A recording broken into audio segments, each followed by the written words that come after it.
우리가 세상을 살아갈 때 가짜와 진짜가 있습니다. 그런데 어떤 가짜들은 너무나 티가 잘 나서 누가 봐도 다 가짜인 거, 누가 봐도 다 짝퉁인 거 알만한 그런 것들이 있습니다. 그런데 어떤 가짜는, 어떤 짝퉁은 너무나 정교하게 만들어져서 이게 진짜인지 가짜인지 도저히 구분이 불가능할 정도로 대단한 것들이 있습니다. 심지어 전문가들도 그걸 구분하기가 어려울 정도로 정교한 것들이 있더라는 겁니다. 그런 짝퉁들이 아주 비싼 고가품에는 그런 짝퉁들이, 정교한 짝퉁들이 있습니다. 위조지폐도 그렇습니다. 전문가도 속아 넘어갈 정도로 엄청난 그런 것들을 만들어내기도 합니다. 특별히 북한의 이 사이버 그 부대들, 그리고 위조지폐 수준은요 세계 최고라고 합니다. 대단합니다, 그놈들. 그럼 뭐 가진 게 별로 없고 남 사기치는 데만 원래 도 같은 놈들이라 그런 것들을 많이 하죠. 또 그런 걸 통해서 우리나라도 또 주변에 있는 국가들도 공격을 또 해대고요. 오늘 성경에 보면 우리가 마태복음 13장은 비유장 아닙니까? 천국을 어떻게 비유를 하고 있는지 여러 가지 비유가 나오고 있습니다. 그래서 비유장이라고 말하는데, 우리는 이 앞부분에서 첫 번째 씨 뿌리는 비유를 살펴봤었죠. 그리고 두 번째 비유가 나오고 있는데, 지난번에 우리가 생각해 봤던 것처럼 이 알곡과 가라지의 비유를 우리가 다시 한번 보고 있습니다. 얼마나 이게 중요한 건지, 씨앗을 천사가 뿌리는 것도 아니고 예수님이 직접 뿌리십니다. 사실 천사가 씨앗을 뿌려도 이거 대단한 거예요. 그런데 예수님이 직접 뿌릴 정도로 정말 이 천국의 씨앗은 너무너무 소중하고 귀한 것들이라는 것을 우리가 알게 됩니다. 예수님이 직접 우리를 이 땅에 심으셨어요. 그리고 교회를 부르셨죠. 그리고 예수님을 닮아가도록 예수님이 직접 이 일을 관여하시고 또 섭리하고 있는 것을 보게 됩니다. 그러니까 사탄이 그게 너무너무 배 아픈 거예요. 사탄은 우리가 예수님을 닮아가는 걸 배 아파서 견디지를 못합니다. 막 속이 뒤집어지고 그냥 완전히 제정신이 아닌 거죠.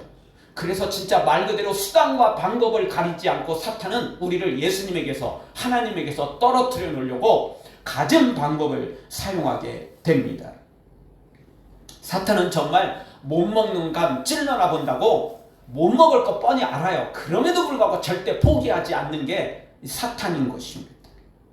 사탄은 우리가 예수님 안에서 훌륭한 곡식이 되는 거, 알곡이 되는 것을 그냥 보고 있지 않습니다. 어떻게든 회방하고 있다는 것입니다.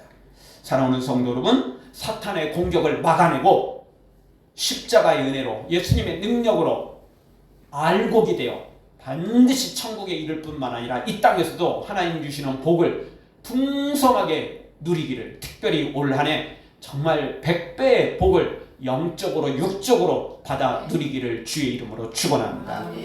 자, 오늘 성경 첫 번째 우리에게 주시는 말씀은 알곡과 가라지는 같이 자란다는 것입니다. 다시 말씀드리면 알곡과 가라지가 교회 안에 같이 있다는 것입니다. 세상에는 두말할 것도 없고요, 교회까지 가라지가 섞여 있다는 것입니다. 여러분, 농가밭이나 또 들판에 있는 어떤 과실수든지 세상에 어디를 가나 열매를 거두는 게 있다면 알곡과 가라지로 구분할 수 있는 것입니다. 좋은 열매 맺으면 알곡이고, 형편없는 열매가 아예 맺지 못하거나 이러면 가라지라고 말할 수 있는 것이죠. 그런데 우리 사람들은 내일 일을 알 수 없는 존재이기 때문에 이게 가라지가 될지 이게 알곡이 될지 우리는 몰라요.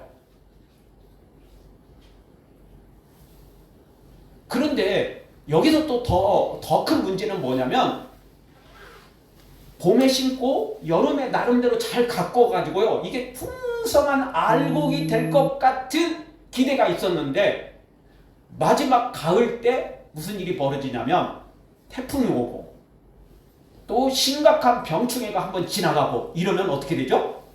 예, 흉년이 된다는 거예요. 봄도 좋았어요. 여름도 진짜 잘 보냈어요. 아, 이번에는 정말 풍년을 기대했는데 갑자기 태풍이 와가지고 그냥 다 논밭을 그냥 뒤집어 놓았어요. 갑자기 가을에 또 비가 너무 많이 와가지고 햇빛이 제대로 안 비치는 바람에 이게 제대로 곡식이 익을 시간들이 없었어요. 병충해까지 또 거기다 그러면 진짜 완전 폭삭 망한다 이런 표현을 쓸 만큼 기대와 달리 엄청난 위기에 겪게 되죠. 근데 또 어느 해는요, 봄에도 비가 제대로 안 와가지고 씨 뿌리는데 애를 먹었어요. 여름에도 생각보다 이게 날씨가 도와주지 못해가지고 좀 시원찮았어요. 그래서 올해는 정말 흉년이 실망이 컸는데 생각보다 이 마지막 가을에 너무나 날씨가 좋고 딱 비도 적당히 딱 내릴 만큼만 내리고 햇빛을 많이 비춰주는 바람에 이거 생각보다 훨씬 작황이 좋아져 버린 거예요. 그래서 정말 어떤 해보다 더 큰 풍년이라고 말하기는 어렵지만 그래도 수준 이상, 기대 이상, 평균 이상의 수확을 거둘 때도 있어요. 그러니까 진짜 우리는 몰라요. 너무나 기대를 크게 했는데 안 될 때도 있고요. 야, 올해는 진짜 망했다, 큰일 났다. 그런데 또 생각보다 훨씬 더 좋은 열매를 거둘 때도 있는 것이죠. 여러분, 공장에서 물건을 만들어내는 것은 거의 예측대로 됩니다. 거의 다 큰 문제가 없습니다. 예를 들어서 막 화재가 발생했거나 무슨 천재지변이 생겼거나 뭐 이러지 않는 이상은 공장에서 만들어내는 것들은 거의 예측대로 되고 그리고 그것도 그렇게 팔려가고 이러는 겁니다. 그런데 농사는 그렇지 않습니다. 농사는요, 봄부터 시작해서 가을까지 씨 뿌리는 때부터 수확할 때까지 너무나 변수가 많아요. 날씨 변수가 있죠. 비 얼마나 많이 내렸는지, 햇빛이 얼마나 비쳤는지 그것도 평균으로 따질 수가 없어요. 딱 그때가 때마다 있어야 돼요. 그래서 성경은 이른 비와 늦은 비를 이야기하거든요. 이른 비, 씨 뿌릴 때 비가 필요하고 마지막 또 수확하기 전에 늦은 비가 또 필요한 거죠. 거기는 비가 많지 않으니까 이스라엘 땅은. 그래서 이른 비와 늦은 비 딱 그때 필요한 거예요. 이게 중간에 비 많이 내려봤자 소용없어요. 도움되는 게 아니고 안 좋아요, 도리어. 딱 적게 내려도 딱 이른 비와 늦은 비 딱 때를 잘 맞춰야 되죠. 우리도 그러지 않습니까? 우리가 어디 갈 때 버스를 타고 또 지하철을 타잖아요. 어떨 때는 시간이 넉넉해도 의미가 없어요. 왜냐하면 기다려야 되니까. 어떨 때는 기가 막히게 타이밍이 잘 맞아요. 딱 도착하면 얘도 도착해 있네. 그래서 타고 또 금방 가. 어떨 때는요, 정말 1초가 그냥 귀하게 그대로 그냥 사용되어지죠. 근데 어떨 때는 1초 차이로 놓치면 그냥 5분이 날아가는 거나 똑같은 거잖아요. 타이밍이 굉장히 중요하죠. 그래서 우리는 어느 해에는 농사가 제대로 안 돼서 금값이 되죠. 김치가 금치가 되기도 하고 기타 등등 이 금값이 돼요. 금값보다 더 비쌀 때도 있죠. 근데 어떨 때는 또 완전 똥값이죠. 그래서 이따금씩 뉴스를 통해서 농민들이 아예 밭에서 그냥 갈아엎어버리는 그런 일들을 우리가 겪게 되는 것입니다. 이렇게 세상에는 다 알곡과 가라지가 동시에 섞여서 자란다는 것입니다. 그리고 여기서 또 하나 기억해야 될 것은 지금까지 우리가 본 알곡과 가라지는 곡식을 똑같이 심었는데 어떤 건 알곡으로 어떤 건 가라지인데요. 더 큰 문제가 하나 있어요. 그건 뭐냐면요, 처음부터 가라지가 심겼다라는 것입니다. 곡식이 심겨진 게 아니고 처음부터 가라지로 심겨진 게 있을 수 있다는 것입니다. 여러분, 농사를 지어보신 분은 알 겁니다. 농사를 짓다 보면 모내기를 하게 되는데 피라는 게 있습니다. 피. 잡초거든요. 사람 몸에 나오는 피 말고 이게 잡초 피가 있어요. 피. 근데 이 피라는 이 잡초는요. 모내기 할 때 그 조그마한 모에는요. 똑같아요.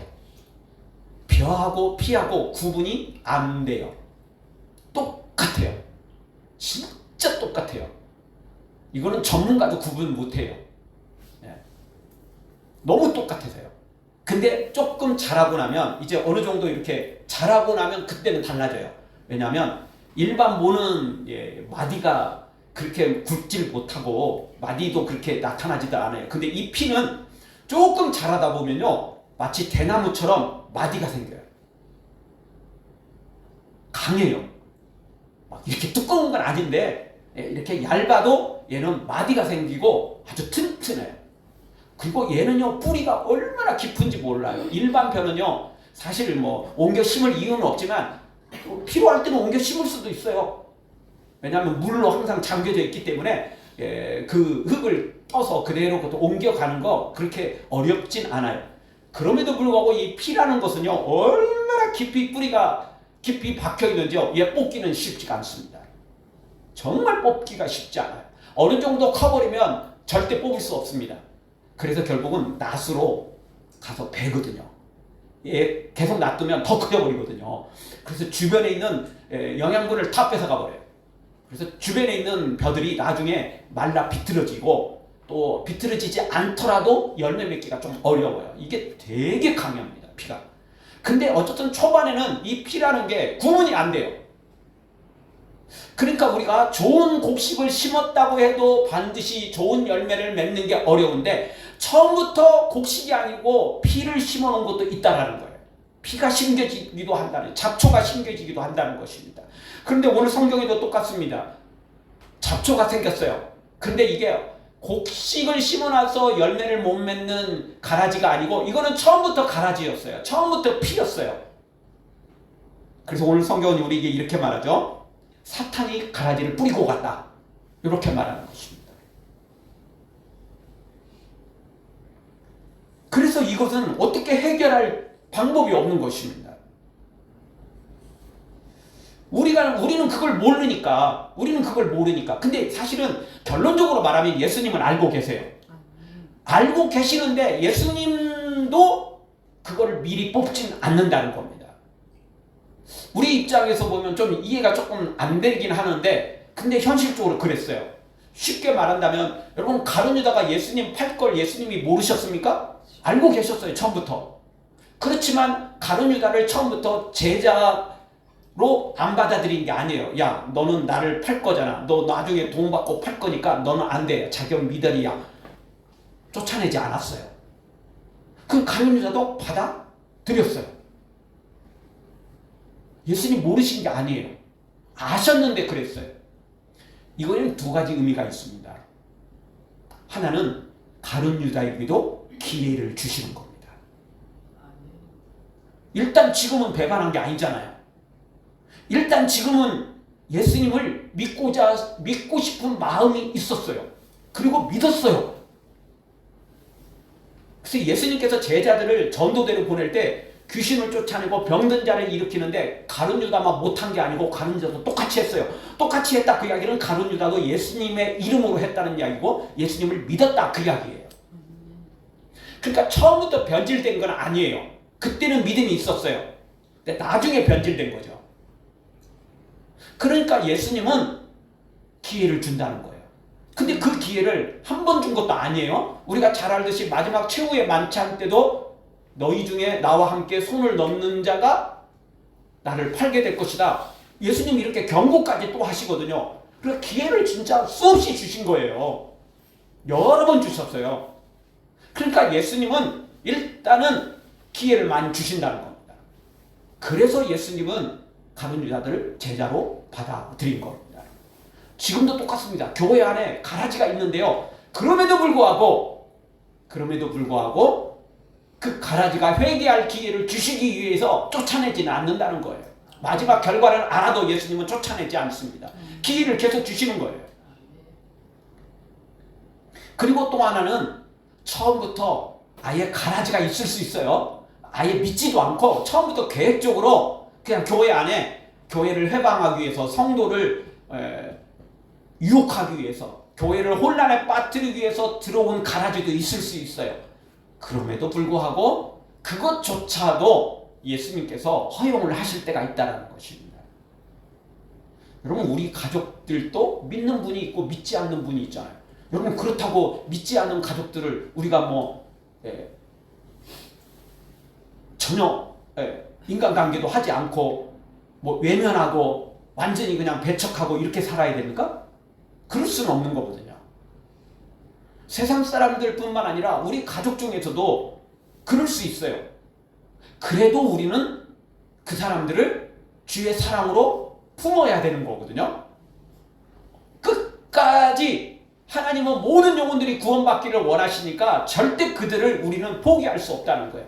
그래서 예수님은 설사 그가 처음부터 가짜라 할지라도 그래도 그들에게 복음을 전하시기를 원하신다는 것입니다. 그래서 어떻게 하든 예수님은 기회를 주십니다. 나중에 가라지로 변질되어도 지금 기회를 주시고 처음부터 가라지 같아도 그래도 기회를 주신다는 것입니다. 기회를 절대 안 주는 건 아닙니다. 오늘 성경 30절을 우리 다 같이 한번 보겠습니다. 한 목소리로 같이 보겠습니다. 둘 다 추수 때까지 함께 자라게 두라. 추수 때에 내가 추수꾼들에게 말하기를 가라지는 먼저 거두어 불사르게 단으로 묶고 곡식은 모아 내 곡간에 넣으라 하리라. 예, 아멘. 추수 때까지 함께 자라게 두라는 것입니다. 미리 뽑지를 않는다는 거예요. 너무 해로운 건 뽑긴 뽑아요. 마치 소돔과 고모라를 멸망시켰던 것처럼 바벨탑을 무너뜨렸던 것처럼 너무 심한 것은 하나님이 뽑긴 뽑으십니다. 그런데 그렇지 않을 때가 더 많다는 겁니다. 일단 그들에게도 기회를 주시는 것이고 그리고 또 다른 목적들도 있긴 있습니다. 따라서 오늘 천국에 있는 천상교회는 완벽히 거룩하지만 이 지상교회는요 알곡과 가라지가 섞여 있을 수 있다는 걸 알아야 됩니다. 예수님이 몰라서 그러는 건 아니고 그들에게 기회를 주시기 위함입니다. 그리고 지금은 가라지 같아도요 알곡으로 변하는 그런 일들이 수없이 많다는 겁니다. 그래서 그 기회를 주님께서 허용해 주시는 것입니다. 사랑하는 성도 여러분, 우리 지상교회가 가라지도 섞여 있는 것 같지만 그래도 그런 것들 때문에 실망하지 마시고요. 우리 모두는 끝까지 알곡으로 살고 그리고 또 그런 가라지조차 우리가 기도해서 또 변화시켜서 알곡으로 변화되도록 우리가 주의 사랑으로 주의 은혜를 함께 나누어서 우리 예수사랑교회는 가라지 한 명 없이 다 알곡으로 세워지는 은혜가 있기를 주의 이름으로 축원합니다. 두 번째 주시는 말씀은 하나님의 관심은 오직 알곡에만 있다는 것입니다. 알곡과 가라지가 섞여 있지만 그럼에도 불구하고 하나님은 오직 알곡에만 관심을 갖고 계십니다. 사실 가라지는 관심 없어요. 그렇지만 또 가라지에게 관심을 주시는데 그것은 뭐냐면 가라지도 언제 어느 때 알곡으로 바뀔지 모르기 때문에 그렇습니다. 쉽게 말한다면 스데반을 죽이는데 앞장섰던 사울이 완전 가라지였잖아요. 교회를 핍박하고 스데반을 죽이는데 앞장섰던 사람이거든요. 그런 가라지가 다메섹 도상에서 예수님을 만나고 알곡으로 바뀌잖아요. 언제 바뀔지 몰라요. 그리고 이게 반대일 수도 있어요. 1,000번제를 드리고 성전을 건축했던 솔로몬이 정말 그렇게 헌신됐던 알곡이 마지막에 여인에 빠지고 쾌락에 빠져서 가라지로 변하잖아요.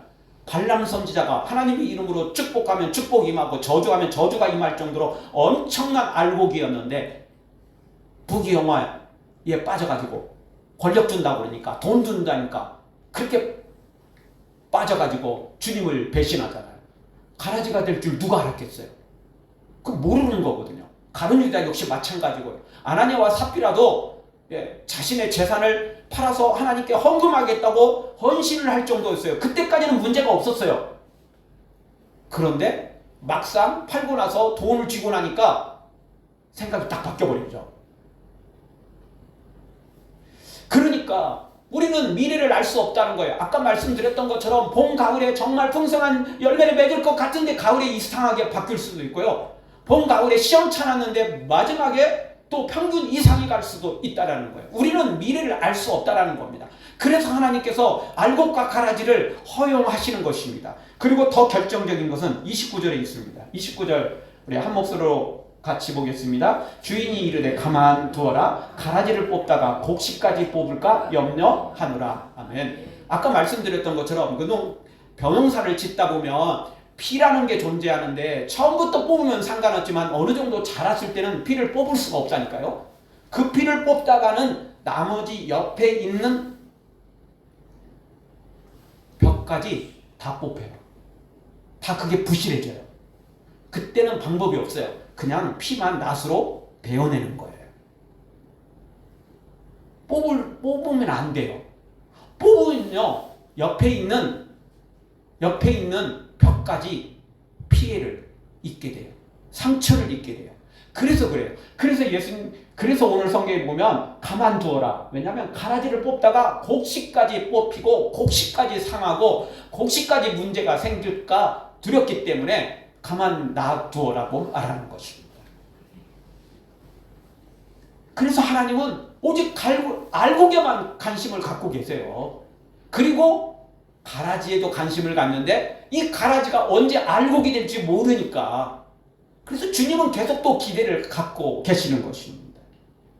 누가복음 15장에도 탕자가 돌아오기를 아버지는 매일 기다리고 있잖아요. 매일 문 밖을 쳐다보고 있어요. 매일 동네에 들어오는 입구를 쳐다보고 있죠. 언제 돌아올지 몰라요. 그런데 매일 기다려요. 그게 하나님의 모습이에요. 교회 안에 있는 가라지든 세상에 있는 가라지든 하나님은 매일 기다리고 계세요. 돌아오기를. 기회를 주시는 거죠. 기회를 주시는 것이.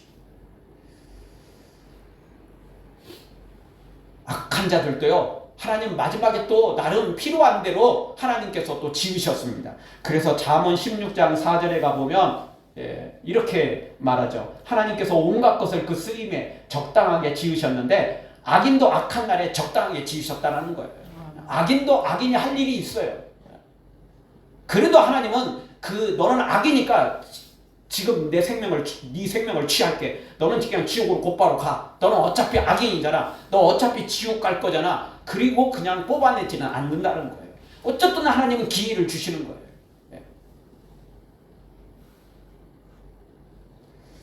그리고 다시 말씀드리지만 하나님은 가라지라고 외면하지 않는다는 거예요. 어쨌든 기회를 주십니다.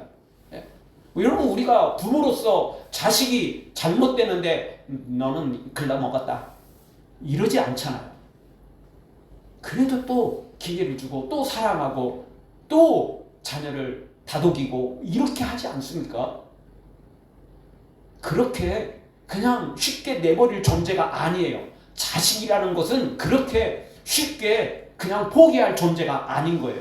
하나님의 자녀들은 세상의 모든 사람들이 다 하나님의 자녀예요. 우리만이 아니라니까요. 우리만 하나님의 자녀가 아니에요. 지금 믿고 있는 우리만이 하나님의 자녀가 아니고요. 지옥 갈 것 뻔할 것 같아도 여전히 살아있는 나는 하나님의 자녀예요. 끝까지 거부하면 결국 지옥의 형벌을 받겠지만 그 전까지는, 죽기 전까지는 여전히 하나님의 자녀에 해당되고, 그리고 회개할 기회를 그래서 계속 주시는 거죠. 그래서 사랑의 하나님이라고 말하는 것입니다. 보통 우리 사람들을 가르쳐서 사랑의 사람이야 이렇게 말하진 않잖아요. 왜냐하면 우리는 사랑하는 것 같아도 온전한 사랑은 못하거든요. 그러니까 사랑의 사람이야 라고 말하기는 좀 어렵습니다. 보통 이렇게는 말하죠. 저 사람은 사랑이 참 많아. 이 정도는 말합니다. 그래도 그 사람을 사랑이라고 말하기는 어렵습니다. 그런데 성경은 이렇게 말합니다. 하나님은 사랑이라. 하나님 이꼴 사랑. 이렇게 말할 정도로 하나님은 아예 사랑 존재 그 자체예요. 왜 그렇습니까? 가라지까지 사랑할 정도니까. 죽기 전까지는 사랑하세요. 지옥으로 떨어지기 전까지는 기회를 주시고 또 사랑하시고 또 그 사랑을 깨닫도록 끊임없이 그 사랑을 주고 계신다는 것입니다. 왜냐? 아버지니까. 아버지니까 그런 거예요. 포기를 못하는 거예요. 포기를 못하는 거예요. 마지막 다 끝날 때까지 절대 포기하지 않는 분이 우리 하나님이시라는 것입니다. 사랑하는 성도 여러분, 우리도 이 하나님 아버지의 마음을 기억하고 저런 가라지 같은 놈, 저런 그냥 회방만 놓고 정말 문제만 일으키는 놈, 저 미꾸라지 같은 놈, 저런 놈 우리 교회에서 그냥 없어져야 돼. 우리 교회에서 저런 놈은 완전히 사라져야 돼. 그런 마음보다는 그래도 하나님이 보내주셨으니까, 그래도 우리 교회에 찾아왔으니까 주님의 사랑으로 그를 품고 기도하며 축복하며 우리도 아버지의 마음을 가져야 된다는 것입니다. 그것이 아버지의 마음입니다. 우리 모두 알곡으로 세워지고 설사 가라지가 우리 눈에 보여도, 가라지 같이 보여도 그래도 포기하지 말고 사랑으로 품고 기도로 품고 그들을 변화시켜가는 하나님의 사람들로 세워지기를 주의 이름으로 축원합니다. 마지막 세 번째, 알곡은 해같이 빛나게 되고 가라지는 불에 던져지는 그때가 온다는 겁니다. 그날이 온다는 것입니다. 지금이 전부가 아닌 것입니다. 30절을 보죠. 30절 다시 한번 보겠습니다. 둘 다 추수 때까지 함께 자라게 두라. 추수 때에 내가 추수꾼들에게 말하기를 가라지는 먼저 거두어 불사르게 단으로 붓고 곡식은 모아 내 곡간에 넣으라 하리라. 우리가 읽었던 뒷절 말씀 보면 추수꾼이 누구라고 그랬죠? 천사들이라고 그랬습니다. 마지막 추수할 때 하나님께서 천사를 동원해서 추수를 하시는데 그 천사들에게, 추수꾼들에게 말합니다. 가라지를 먼저 거두어서 불사르게 단으로 묶어놓고 곡식은 곡간에 넣는다는 거죠. 가라지는 이제 불사르게 단으로 묶는다는 건 지옥으로 이제 보낸다는 것이고, 곡식, 알곡은 하나님의 곡간, 하나님의 천국이죠. 하나님의 나라죠. 이곳에 넣게 되는 것입니다. 40절을 보죠. 같이 보겠습니다. 그런즉 가라지를 거두어 불에 사르는 것 같이 세상 끝때도 그러하리라. 예, 곡식 거두는 것처럼, 가라지를 거두는 것처럼, 수확하는 것처럼 똑같이 세상 끝날에도 하나님이 추수한다는 것입니다. 추수 때가 있다는 거예요. 똑같이 동일하게 41절 인자가 그 천사들을 보내리니 그들이 그날에서 모든 넘어지게 하는 것과 또 불법을 행하는 자들을 거두어내어 이 악인들, 하나님을 믿지 않고 끝까지 거절하는 자들, 넘어지게 하는 자, 불법을 행하는 자들, 이런 자들을 하나님이 먼저 거두시죠. 이 가라지를 먼저 거두십니다. 42절 넘어갑니다. 같이 봅니다. 풀문불에 던져 넣으리니 거기서 울며 이를 갈게 되리라. 이 악인들은 결국 풀문불, 지옥에 떨어집니다. 그래서 그곳에서 하는 게 뭐냐? 영원히 이를 갈게 됩니다. 이를 갈죠. 이를 간다. 그 표현에는 아주 다양한 것들이 다 들어있죠. 분노도 있고요. 원래 나쁜 놈들은 감옥에 가면서도 아유, 내가 죄인이에요. 내가 잘못했어요. 마땅히 감옥 갈 죄를 졌죠. 이런 놈 거의 없어요. 뭐라고 하죠? 지가 피해를 줘놓고도 신고했다고 너 나중에 두고 봐. 너 내가 감옥 너 나오고 난 다음에 너 그때 봐. 이렇게 말하고, 또 경찰을 향해서도, 또 판사를 향해서도, 검찰을 향해서도 복수를 가죠. 이를 갈아요. 경찰은 경찰이 할 일을 한 거잖아요. 검찰도 검찰이 할 일을 한 거잖아요. 판사도 판사가 할 일을 한 거잖아요. 아니, 없는 죄를 뒤집어 씌웠어요? 아니잖아요. 그런데 요놈들은 생각하기를 네가 나를 신문했고, 네가 검찰 네가 구형을 시켰고, 판사 네가 마지막 선고를 했잖아. 이렇게 하면서 이를 갈아요. 악인들은 지옥에 떨어지고 나서도 아니 뭐 나만 그랬어? 세상에 악한 놈들 얼마나 많아. 다 그럴 수 있는 거지 뭐. 이러면서 하나님이 지옥으로 보냈다는 거예요. 예수님이 지옥으로 보냈다는 거예요. 그래서 이를 갈죠. 그리고 또 다른 사람을 향해서도 이를 갈죠. 야, 네가 그때 나를 유혹해가지고, 나 그때 교회 가자는 친구 있었는데 그때 같이 가려고 했는데 네가 못 가게 막았잖아. 이러면서 또 이를 갈아요. 수없이 이를 갈죠. 지옥에서는 그것밖에 없어요. 할 일이. 너무너무 뜨거운 지옥에서 너무너무 힘드니까 이만 가게 되는 거죠. 반대로 알곡들은 어떻게 됩니까? 43절 같이 봅니다. 그때 의인들은 자기 아버지의 나라에서 해와 같이 빛나리라. 귀 있는 자는 들으라. 아멘. 귀 있는 자는 지금 들어야 됩니다.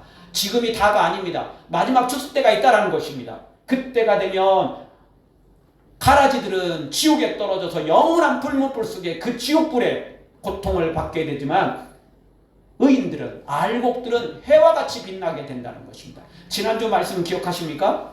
지난주 우리가 별하고 생각하자라고 말씀을 드렸었습니다. 쌀로 만들려면 별을 도정을 해야 됩니다. 껍질을 벗기고요. 그리고 살갗을 벗겨내면, 조금 벗겨내면 현미가 되고 많이 벗겨내면 백미가 되는 거죠. 벼가 그 정미소로 들어가서 도정 과정을 거칠 때는 너무 아파요. 껍질을 벗겨내고 살갗을 벗겨내면 아프고 피가 나고 고통스러워요. 반대로 가라지는 뭐 벗겨낼 게 없어요. 왜냐하면 그걸 통과하는 그 과정 중에 이게 알곡이 되어 있어야 그거를 통과할 때 껍질이 벗겨지고 살갗이 벗겨지는 거지, 아예 껍질은 처음부터 거기를 통과할 때 무사 통과해요. 무사 통과해요. 이게 이만큼 틈이 있는데 껍질은 그걸 달 일이 없잖아요. 그냥 딱 통과해요, 통과. 그러니까 껍질들이 뭐라고 말한다는 거죠? 가라지가 뭐라고 한다는 거죠? 룰루라 하면서, 야, 너는 야, 너 봐라. 너 되게 고통스럽다. 야, 너 피난다, 피. 이러면서 조롱하고 비난한다는 것입니다. 그런데 알곡은 너무 힘들어요. 그 도전 과정을 거쳐가니까 껍질이 벗겨지고 상처가 나고 피가 나고 고통스러워요. 그런데 그거 딱 끝나고 나면 어떻게 됩니까? 가라지는 풀문불 속에 들어갑니다. 거름밖에 안 돼요. 불로 태워가지고 그 거름으로 쓰는 거예요. 근데 알곡은 어디로 들어갑니까? 곡간으로 들어가는 것이에요. 지금이 똑같습니다. 지금요, 믿음을 가진 우리는 고난을 겪어요. 껍질을 벗겨내고 또 쌀에 있는, 겉에 있는 것들을 나름 벗겨내는 것입니다. 때로는 현미로, 때로는 백미로 하나님이 필요한 대로 우리를 벗겨 가십니다. 죄를 벗기고 허물을 벗기고 악한 것들을 벗기고, 그래서 먹을 수 있는 좋은 쌀로 만들어 가는 것입니다. 그런 우리 입장에서 보면 피가 나고 고통스럽고 아파요. 그러나 그게 끝이 아닙니다. 반대로 악인들은 어떻습니까? 가라지들은 어떻습니까? 우리가 그렇게 힘들게 과정을 지나갈 때 걔들은 룰루랄래요. 놀고 먹고 마시고 즐기고 아무 고통도 없어요. 노세 젊어서 노세 이러면서 막 즐기고 살아요. 그렇지만 결국은 달라요. 마지막 때가 되면 가라지는 풀문불 속에 던져지고 우리는 하나님의 나라에서, 아버지의 나라에서 해와 같이 빛나게 될 것입니다. 왜 해같이 빛납니까? 우리는 하나님의 나라에 가서 왕 노릇을 하게 될 거거든요. 하나님 나라의 종이 아니에요. 사실 하나님 나라의 종으로 들어가도 만만치 않아요. 우리 옛날에 조선시대나 고려시대 가보면 여러분 대궐의 종으로 들어가도 권세가 만만치 않아요. 지금도 마찬가지입니다. 청와대 들어가면 제일 핫발로 들어가도 만만치 않습니다. 하나님 나라는 종으로 들어가도 만만치 않습니다. 진짜 좋은 것입니다. 그런데 그런 하나님의 나라 우리는 어떻게 들어간다고요? 천사를 종으로 부리고 우리는 왕 노릇을 하게 된다는 것입니다. 아멘. 그래서 해같이 빛난다라고 말하는 아멘. 것입니다.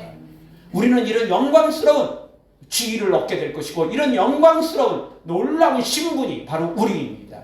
지금 피가 나고 지금 고통스럽다고, 지금 껍질이 벗겨지고 우리의 살갗이 벗겨진다고 힘들어하지 마시고, 고난이 있다고 환난이 있다고 포기하지 마시고 끝까지 알곡으로 주님만 바라보고 나아가서 해같이 빛나는 하나님의 사람들 되어지기를 주의 이름으로 축원합니다.